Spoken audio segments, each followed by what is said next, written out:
Close-Up is one of the nation's largest nonprofit and nonpartisan organizations on civic education. So we took approximately 80 students to Tallahassee, all of them English language learners, where they identify topics, that need to be addressed in the community because there are issues. And today we're having those, proposals now presented to community members here in Fort Myers.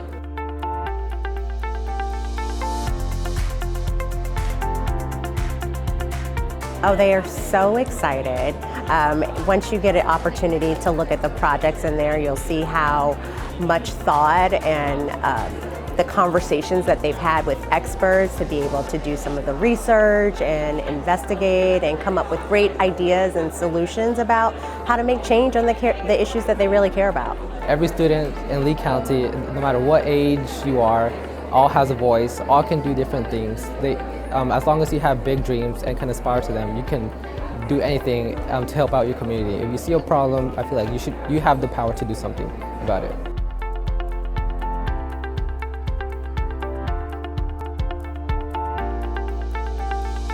Students are ready to come back next year, so we want some new students, but we would be excited to have these students join us in another way too and offer the opportunity to more students so that they learn how to be good citizens.